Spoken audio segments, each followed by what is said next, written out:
News at 6. Eagle Eye TV has done a great job. And welcome to Eagle Eye News at 6. We are just having a great time here in Auburn, Alabama. The party is not over yet. Eagle Eye TV, Auburn's news leader.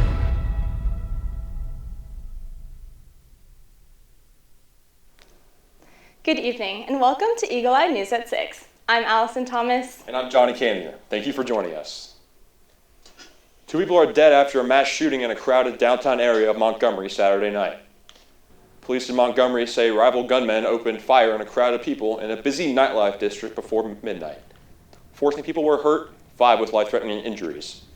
The 2 victims who passed away have been identified as 17-year-old Jeremiah Morris and 43-year-old Shalonda Williams. Investigators are now interviewing potential suspects. Montgomery's police chief, James Gerbois, said they have recovered some weapons at the scene. Montgomery Mayor Stephen Reed confirmed that the shooting took place with, quote, 5 police units within 50 feet of both sides. A $50,000 reward has been offered for anyone who may have information leading to an arrest. The city of Auburn is still mourning the death of Dr. Julie Gard-Schnelly, leaving question marks about the safety of Auburn parks. But possible advancements are being made. Eagle Eye reporter Morgan Sims has the story. It's been about 21 days since the shock stabbing in Kiesel Park, raising many concerns to members of the Auburn community. To ease some of these concerns, the Auburn Police Department and the Auburn Parks and Recreation Department are collaborating to enhance security features in their parks. Following the murder of former Auburn professor Dr. Julie Gard-Schnelly, Auburn residents have many questions and concerns about their safety in Auburn parks. In a recent press release, the city claimed they are working on security in parks and facilities. The city council declined to release any specific details and said, quote, "The security enhancements from our press release have been in the planning stages for a while, but we don't typically discuss specific security measures or capabilities in greater detail than in the release, in part to help ensure their effectiveness." The possibility of more security brings a newfound hope in many Auburn residents and a sense of relief. My thoughts about the new security features in the park are that it's just going to be a benefit for everyone that wants to enjoy the parks in this area. I don't see it as an invasion of privacy. I see it as, again, an added sense of security where we felt like we lost some. City officials say that Auburn community members could expect to see new equipment deployed in their parks in the near future. For Eagle Eye TV, I'm Morgan Sims. Be on the lookout for increased security features in your local parks. Along with Halloween, the month of October is also a month that raises domestic violence awareness. To spread the message, Auburn hosted a Red Flags on the Green event. Eagle Eye reporter Morgan Sims tells us more.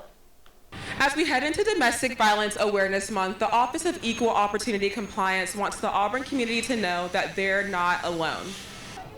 Red Flags on the Green, an event organized by the Office of Equal Opportunity Compliance, provided interactive activities to inform the public about what red flags are in any kind of relationship. Alexandria Reese, the director of EOC, put together a game that encourages students to think while learning about the importance of healthy relationship habits. So our office, the Office of Equal Opportunity Compliance, decided to host this event here where you have to fish out a ping pong ball with a certain trait on it or a red flag type of feature. So I picked out jealousy, and then in this sea of red flags over here, you have to find a correlating activity. So this one that I was able to pick out was consistently accuses you of flirting or cheating without any proof or evidence. And so that matches with jealousy. And then students, once they have matched one, they can win a prize. There were 10 registered offices and organizations in total that partner with EOC to promote positive change. Many students were able to ask for advice from all types of domestic violence situations. Some students are even grateful to have had this experience. So we did a lot of kind of like a Jeopardy kind of thing where they asked us questions and we did whether it was red flag or white flag. That was super fun. It kind of showed us how some things can be big red flags to leave and some just kind of on the fence. If you're a victim of domestic violence or you're experiencing domestic violence, don't be afraid to reach out to Auburn Campus Safety and other resources. For Eagle Eye News, I'm Morgan Sims. To also support Domestic Violence Awareness Month, the Office of Equal Opportunity Compliance encourages people to wear purple. Halloween is just around the corner, but the Opelika Haunted Walking Tour is here now. It's that time of year again, with Halloween just weeks away. Opelika Haunted Walking Tours is in action on campus. The walking tours are led by paranormal tour guide Brandon Stoker and author John Mark Poe. They told several haunted stories about various places around campus, many told from personal experiences. After his various appearances in The Walking Dead, Brandon Stoker is built for this. Every story is Opelika probably Haunted the one Walking where we Tours just will talked about continue. when we got the new evidence from inside the chapel, LiDAR evidence showing a void where there shouldn't have been one, and it looks like it's in the shape of a human being crouched down. Had a great time meeting Brandon Stoker. He's a really cool guy, and he's very knowledgeable about paranormal activity. Opelika Haunted Walking Tours will continue its tour all throughout October. Visit the Auburn Opelika Tourism website for more details. When we come back, you'll get a weather update from Eagle Eye's Gavin Dimit. You're watching Eagle Eye News at 6.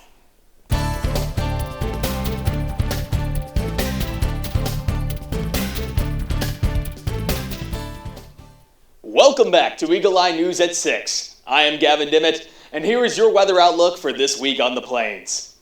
Today we saw gloomy skies, and unfortunately, it is looking like it will be the same tomorrow. Tomorrow is expected to be fairly humid with a high of 84 and a low of 68.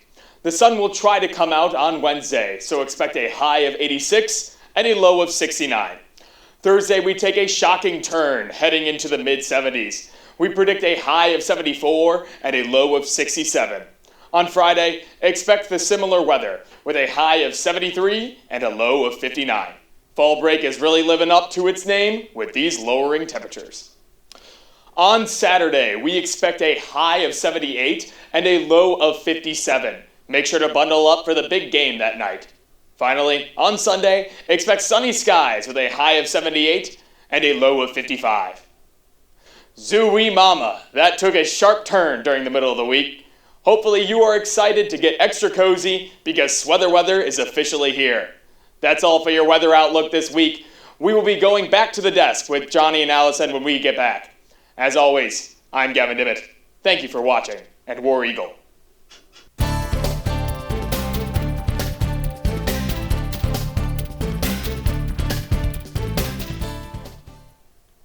Welcome back to Eagle Eye News at 6.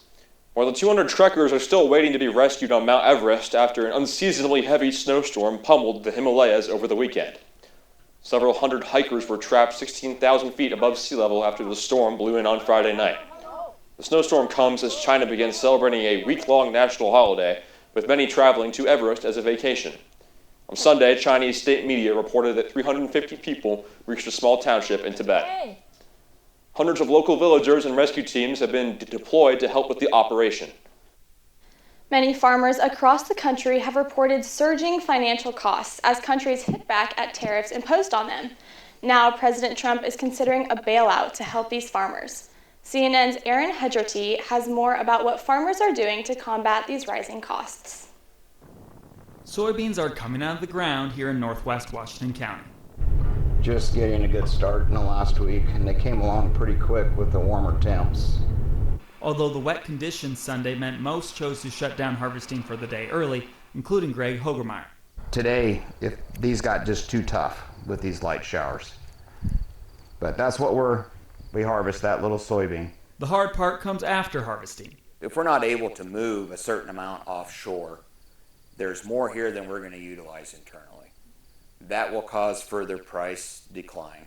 And the cost to plant next year's crop? That's up. It's a bigger challenge for younger operators than older that maybe don't have a little bit of reserve to work off of. President Donald Trump has suggested issuing payments to farmers. Reportedly, it could be more than $10 billion worth. Although Hogermeyer said most would take it amid a trade war. We would much rather have a market and get our revenue there than we would from the government.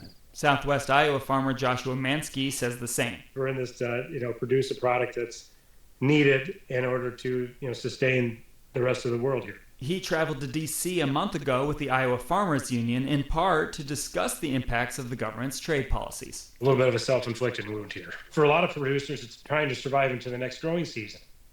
That may not come because of bad markets.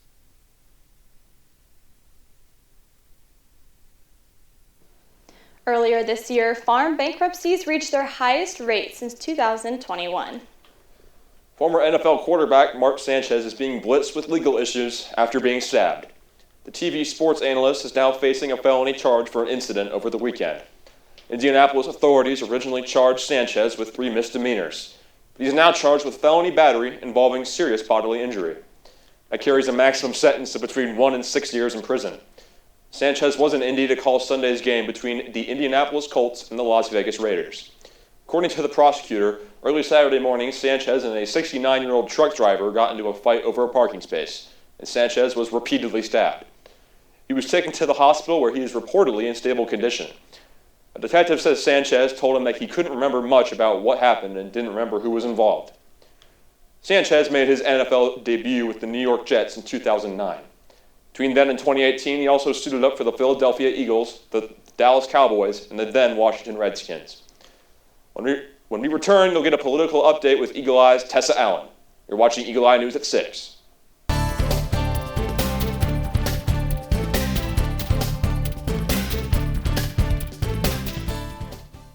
Good evening and welcome to Eye on the Hill. I am Tessa Allen, here to give you an update on all things politics. On Sunday, a Trump-appointed federal judge in Oregon temporarily blocked the deployment of the National Guard members from anywhere in the U.S. to Portland, Oregon. Coming one day after the same ruling was made on blocking deployment of Oregon National Guard to Portland, Judge Immergut once again blocked the deployment of the national troops, this time from California, from entering Portland.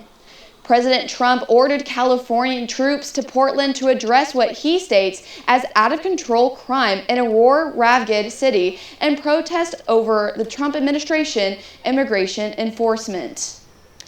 Judge Immergut, who was appointed by the President Trump, said there was no evidence that recent protests in the city made the presence of federalized National Guard troops necessary. Oregon's Governor Tina Kotek said the president's move to send the California National Guard to intentionally circumvent Saturday's ruling. The Trump administration plans to appeal both of these rulings, saying the National Guard is needed to protect the ICE agents trying to carry out their work. The Trump administration had just ordered for 400 Texas National Guard troops to Portland to counter the 2 blocks from the judge. No words have been mentioned on if the U.S. District Judge Immergut will also block the deployment of the Texas National Guard. Protesters are outraged, saying their freedom of assembly is being violated by the Trump administration, causing sparks around the country on protest and where it stands with the First Amendment rights. After a 3-month recess, the Supreme Court returns with a heavy agenda for the new term, with many cases that challenge President Trump's executive agenda. Karen Kaffa reports from Washington. The Supreme Court did not get much of a summer break, weighing in over the last 3 months on a number of emergency cases around President Donald Trump's administration and its policies. Now the court's new term, which opened on Monday, also features a docket loaded with key cases that will tackle how much power the president has under the U.S. Constitution and some hot-button social issues. This week, the court will hear another case regarding transgender rights. The justices will hear a challenge to a Colorado law banning so-called conversion therapy, the discredited practice that purports to convert gay or transgender people to be straight, by a licensed counselor in the state who says such restrictions violate the First Amendment. Later in the term, the court will hear arguments in a case involving transgender students playing on school sports teams that align with their gender identity. In November, the Trump administration's trade policies come into focus as the justices consider whether President Trump overstepped his executive authority when he implemented sweeping global tariffs. A federal appeals court ruled this summer that the power to impose taxes is one that belongs to Congress. December and January will bring arguments on 2 cases brought by leaders at independent government agencies who were fired by President Trump, Federal Reserve Governor Lisa Cook, and a former federal trade commissioner, and whether the president overstepped his authority there. A unanimous decision by the court back in 1935 has protected such commissioners from the whims of the White House. Also on Monday, the Supreme Court rejected an appeal of the criminal conviction of Ghislaine Maxwell, the accomplice of Jeffrey Epstein, currently serving a 20-year federal prison sentence. In Washington, I'm Karen Kaffa. As the Supreme Court goes back into the term, it is important that we stay informed on the rulings of these cases that can directly affect colleges and universities on issues of diversity in admissions policies and economic practices. The federal government continues to be shut down after the failure to pass a bill funding government services. Here is Speaker of the House Mike Johnson speaking on bringing lawmakers back to work. I'm anxious to get my folks back. And look, I want to bring the House back into session and get back to work, but we can't do it till they turn the lights back on. We need Chuck Schumer to reopen the government, and as soon as he does that, we'll bring everybody back here.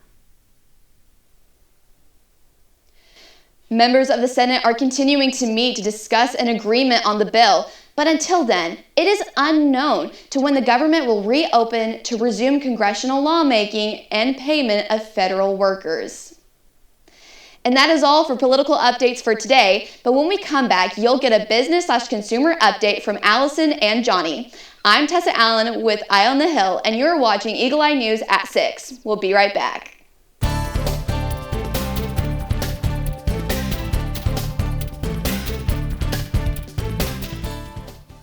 Welcome back to Eagle Eye News at 6. The countdown to Halloween may be getting spooky for your wallet. The Trump administration's tariffs are having a terrifying effect on Halloween prices. Spending is still expected to be robust, according to the National Retail Federation. It says shelling out for Halloween costumes, decorations, candy, and greeting cards could top a record $13 billion. But CNN's Natasha Chen spoke with retailers who say those higher prices will come with less variety. We do have a kid one right up here. For Halloween, Reina Hernandez's 6-year-old wants to dress as Carl from The Walking Dead. It's just ridiculous. We cannot even afford this at all. This hat would work as part of her son's costume, but it costs $30 alone. I'd rather just do it ahead of time, little by little, you know, paycheck from paycheck. The show is starting! The Halloween and Costume Association says roughly 90% of Halloween products contain at least one component made overseas, most often in China.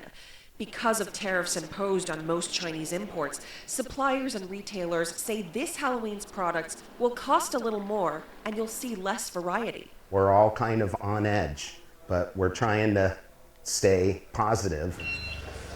Chris Zeffro's business, Trick or Treat Studios, designs and produces all things scary and fun. Horror is not necessarily Halloween. It's really a lifestyle. But the real-life horror flick for him has been the overnight jump in cost this year. In April, President Trump increased tariffs on most Chinese goods to a whopping 145%. That made a lot of people cancel production orders right then and there.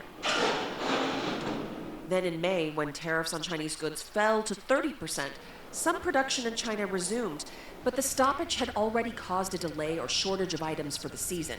All told, Zeffro's tariff bill, upwards of almost $800,000, meant he had to lay off 15 employees. It was one of the worst days of my life. There's a trickle effect. Importers like Trick or Treat Studios, who design and supply costumes, props, and masks, are paying an extra 30% for everything coming in from China, which they then have to share with their retail customers. Like Phantom Halloween, who then sells the products to customers. And the owner here is also making a tough decision about how much of the extra cost to absorb and how much to pass on. The majority of kids' costumes have probably gone up $3 to $4.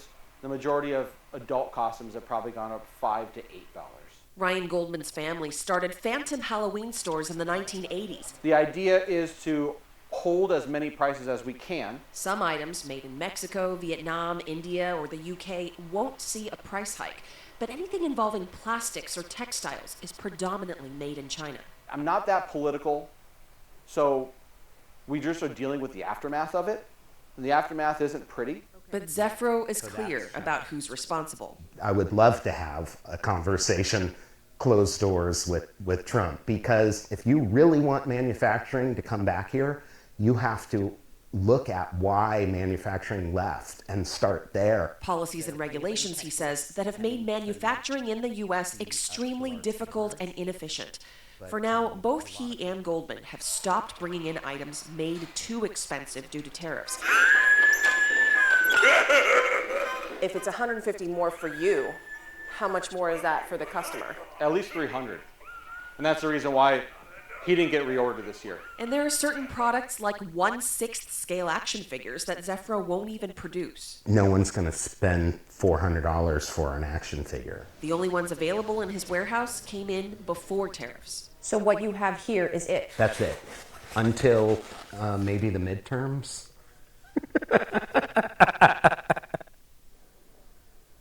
You still have time to be selective about what you buy for your Halloween celebration, as the holiday is still 4 weeks away. If you need to get in the holiday mood, Spirit Christmas is coming soon. Starting in early November, 30 new Spirit Christmas locations will open in the Northeast and Great Lakes regions. You can find decorations and gifts, plus get your picture taken with Santa Claus. Some stores will open in pre-existing Spirit Halloween locations. The remaining Spirit Christmas stores will have new locations. Spencer Gifts owns Spirit Halloween. The company launched the first 8 Spirit Christmas stores last year. Starbucks is teaming up with Hello Kitty. Starting in November 6th, Starbucks coffee houses across the US and Canada will start featuring Hello Kitty merchandise. That includes plush toys, coffee mugs, and tumblers. Starbucks is also giving a sneak peek at its menu for the holiday season. Offering will include peppermint mocha, caramel brulee latte, iced sugar cookie latte, and iced gingerbread chai. The new menu will also be available starting November 6th. We're out of time, but for more Auburn news, head over to our website, eagleeyeauburn.com, and check out our social media pages. I'm Allison Thomas. Jonny Koeninger. Thank you for watching, and War Eagle.